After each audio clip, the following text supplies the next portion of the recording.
The ideal team player. Now, this principle is a little different than what we have been doing so far. Most of what we've been doing so far I took from Keith Drury's Strategetics course. This one, though, comes from a Patrick Lencioni book by the same name, The Ideal Team Player, where he outlines in a Venn diagram sort of way when you're looking to hire somebody, or even in a volunteer team, somebody that you're wanting to work with, somebody that you want on your team, the kind and quality and caliber of person you want. It's the ideal team player. And he defines that with three words that then need to be defined as well to be able to understand what he's talking about.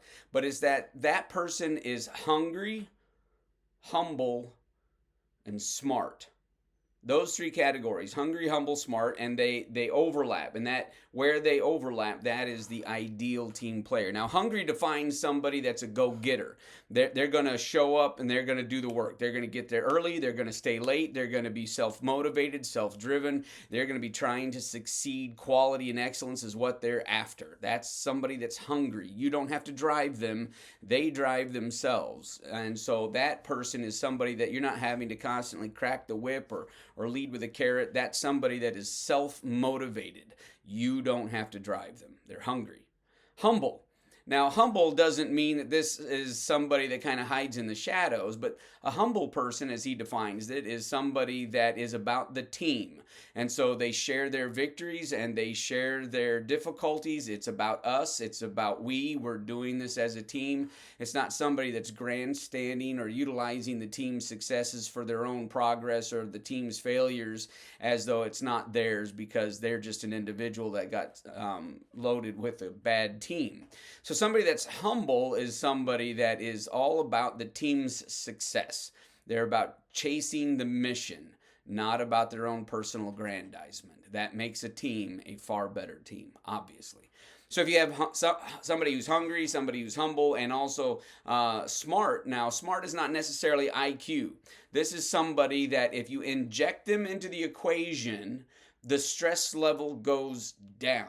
This is someone who's socially smart. Somebody who, when connected with other people, makes those other people better. Now, this could be done in any number of ways, but it's somebody that's able to, as we say quite often, read the room. And so they're able to inject themselves into stressful situations, difficult relationships, conflicts potentially, and they're able to bring down the temperature. There's somebody that is a cohesive agent for the team. So they keep the disparate parts from flying off into all sorts of directions. So this is the ideal team player, somebody who's hungry, humble, and smart. They are self-motivated. They are about the team's success at the mission, and they are able to reduce tensions within the interpersonal connections of that team. Now, somebody who's just hungry is somebody that he describes as a bulldozer. This is sometimes described as a lion, or sometimes they talk about an alpha male. But this is somebody that just drives over people in pursuit of their objectives.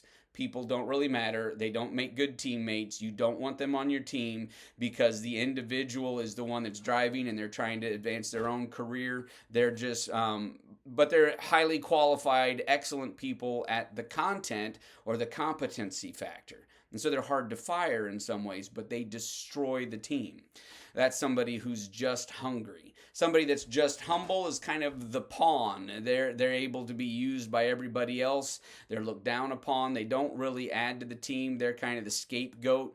They're willing to take it on the chin, but they don't provide any assistance. This is somebody that others look down on, do not aspire to be, and do not want to be with. They don't want to be saddled with because although emotionally they're not putting themselves forward, the rest of the team's having to carry their weight. And nobody likes that. The person that's only smart is kind of the politician, what Lencioni describes as the charmer. This is somebody that's able to mooch their way up a degree, but everybody that's ever served with them or under them despises them. They have no competency, and they're not about the team. They're all about themselves, and so they make the good sales pitch, but they never follow it up with actual pragmatic advancement towards the goal. They just know how to schmooze, and this is somebody that nobody wants on their team. So all three of those, the bulldozer, the pawn, and the charmer, nobody wants on the team. Quite often you'll get people that are two of the three, but not all three. So somebody that's hungry, self-driven, and smart, able to get along with others. This is the skillful politician, as Lencioni talks about it. They're competent and they're able to get along well with other people, but they're all about themselves. Similarly, if you have somebody that's humble about the team and they're smart, they're able to communicate, this is the lovable slacker. They never actually do the work, but man, everybody likes them. And so you don't want to fire them necessarily because everybody's going to be mad at you because this is somebody that they like, but they do not advance the mission. And then similarly, somebody that's both hungry and humble, but not smart, not able to get along with others. This is the accidental mess maker, as he describes it. This is somebody that plows in, that's about the team, doesn't really realize what they're doing, but their lack of social skills makes constant relational problems and mess for the boss that's over them and the team they're in. So you're looking for the ideal team player, somebody that's hungry, self-driven, self-motivated, competent, and excellent at their work. Somebody that's humble, that's about the team's success at the mission, and somebody that's smart. And this is somebody that is able to reduce tensions between the interpersonal connections in the team.